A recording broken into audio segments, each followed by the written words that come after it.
semuanya, selamat siang. Selamat datang kembali di channel YouTube Inas Asmi Aulianisa. Pada video kali ini kita akan membahas mengenai urgensi pengelolaan sampah di lingkungan kita. Bagaimana pengelolaan sampah di lingkungan teman-teman semuanya? Apakah sudah cukup baik? Bisa dijawab di kolom komentar pada video ini. Yuk mari kita bahas lebih lengkap di video selanjutnya. Jangan di skip, stay tune di channel YouTube ini. Oke teman-teman semuanya, pada awalnya kita akan membahas mengenai lingkungan.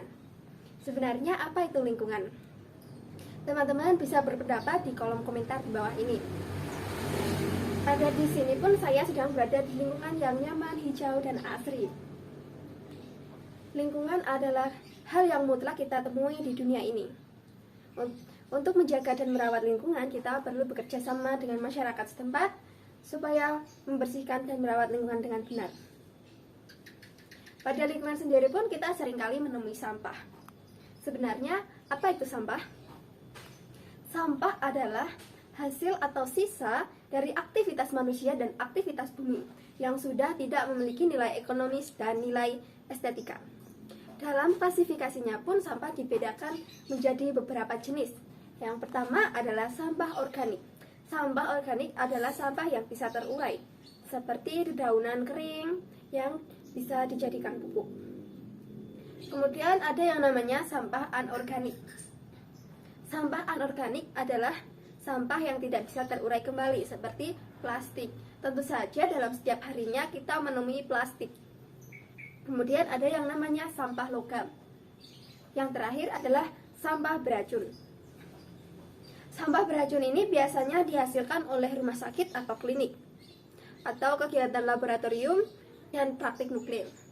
Maka dari itu harus dikelola dengan benar supaya tidak menjadi limbah yang membahayakan lingkungan. Pada video kali ini kita akan bahas mengenai sampah plastik. Kenapa sampah plastik? Karena tentu saja sampah plastik kita temui dan kita produksi dalam setiap harinya. Sebenarnya sejarah plastik itu bagaimana sih? Apakah ada yang tahu? Sampah plastik mulanya ditemukan oleh Alexander Parkes pada tahun 1962. Beliau adalah pekerja di laboratorium. Beliau menemukan sampah plastik atau bahan plastik yang berbahan dasarkan oleh selulosa. Biasanya disebut dengan saran. Sangat kontradiksi dengan arti kata saran pada KBBI. Jenis bahan plastik ini dikatakan sangat mahal sehingga tidak bisa diproduksi kembali. Kemudian pada tahun 1983, dua tokoh yaitu Fogg dan Gibson menemukan berbahan dasar lain yaitu polyphenylidene chloride. Ini seperti bahan dasar karet yang lentur dan transparan tapi harganya lebih terjangkau. Mula-mulanya bahan dasar ini digunakan pada Perang Dunia II. Kemudian mengalami trending atau mengalami kenaikan produksi yang akan dijadikan di alat-alat seperti jerigen dan elektronik lainnya. Setelah Perang Dunia II selesai, bahan dasar plastik ini sering digunakan untuk kegiatan jual beli dan bermasyarakat. Menurut Riset Green Nation, organisasi non-pemerintahan yang meneliti 10 tahun mengikuti isu sampah di Indonesia. Satu orang Indonesia bisa dikatakan memproduksi 700 sampah plastik. Namun, sampah plastik ini tidak dikelola dengan baik. Bahkan saat ini Indonesia sedang darurat sampah plastik. Hal ini didukung oleh penelitian, yaitu pendapat dari Yeri Norkartiko sebagai Kepala Lingkungan Hidup di Kota Metro. Beliau mengatakan bahwa setiap harinya ada 0,7 kg dalam produksi sampah. Kebanyakan produksi sampah ini dihasilkan oleh produksi rumah tangga. Sekitar 50% dibuang ke TPA. Dalam produksi sampah ini ternyata belum ada yang sadar bahwa Indonesia sedang darurat sampah. Seperti halnya di PPT saya mengatakan bahwa pada akun Instagram Wonderful Jogja yang mengupload sebuah video di pantai Kesirat Gunung Kidul. Video tersebut memang menunjukkan eksotisme pantai Gunung Kidul. Namun, di sekitar pantai tersebut terdapat limbah plastik dan banyak sekali sampah plastik berserakan. Bukankah hal yang sangat disayangkan apabila ada plastik di sekitar wisata tersebut? Hal ini mungkin didasari oleh dua masalah. Yang pertama adalah tidak adanya tempat pembuangan sampah di sekitar pantai. Dan yang kedua adalah tidak adanya kesadaran wisatawan untuk menjaga wisata pantai Gunung Kidul. Apabila teman-teman semuanya tidak menemui tempat sampah di sekitar pantai atau di sekitar wisata lainnya, bawa saja dulu sampahnya, kemudian dibuang saat menemui tempat sampah. Pada isu yang kedua, yaitu isu dari Twitter. Isu tersebut diupload oleh akun Twitter yang bernama Hodukes. Dia memposting sebuah postingan ibu-ibu yang sedang membuang sampah sembarangan, khususnya sampah plastik di Taman Safari.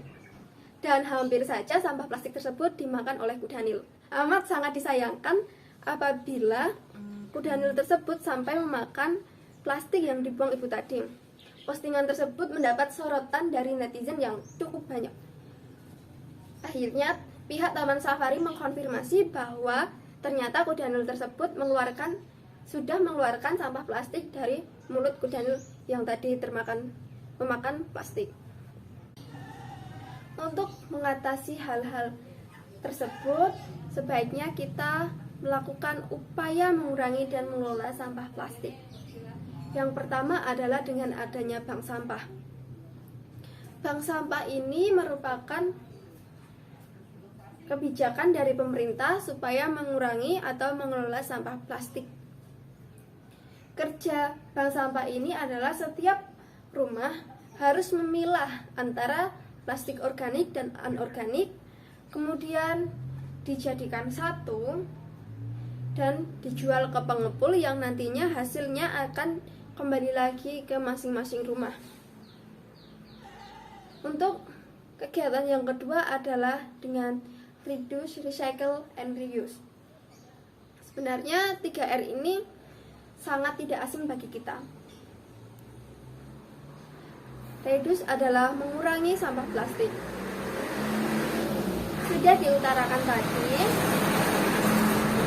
bahwa setiap manusia, setiap orang di Indonesia memiliki produksi hampir 700 plastik per harinya. Kita harus mampu menguranginya. Misal dengan cara membawa keranjang belanja sendiri, tidak menggunakan kantong plastik, atau kita membuat tempat minum sendiri dari Tupperware atau dari yang lainnya, tidak menggunakan botol plastik. Kemudian yang kedua adalah reuse. Reuse adalah menggunakan kembali apabila barang tersebut masih layak pakai untuk digunakan. Kemudian recycle, yaitu mengubah sampah menjadi sebuah kerajinan yang memiliki nilai ekonomis, sehingga kita dapat mengasah kreativitas kita dapat mendapatkan uang dari kerajinan tersebut. Dan yang ketiga adalah kegiatan gotong royong bersama atau kerja bakti dengan masyarakat setempat. Saya sendiri pun juga mengalami hal itu, mengalami kerja bakti di lingkungan kita dan mengalami gotong royong. Namun ada satu kegiatan yang saya soroti adalah berdasarkan isu yang pernah viral tahun lalu bahwa pantai Gunung Kidul pernah memiliki banyak sekali sampah berserakan di pantai, sehingga saya dan salah satu organisasi di Gunung Kidul, yaitu Gunung Kidul Youth Movement, melakukan aksi resik pantai yang tujuannya adalah untuk membersihkan wisata di pantai Gunung Kidul. Disimpulkan bahwa plastik sering kita temui di lingkungan kita. Plastik sering kita produksi setiap harinya. Pada mulanya plastik ditujukan untuk menyelamatkan lingkungan kita, karena awalnya kita menggunakan dedaunan dan pohon-pohon sebagai pembungkus makanan. Namun sekarang apakah plastik menjadi solusi atas permasalahan tersebut, atau plastik menimbulkan masalah baru bagi lingkungan kita?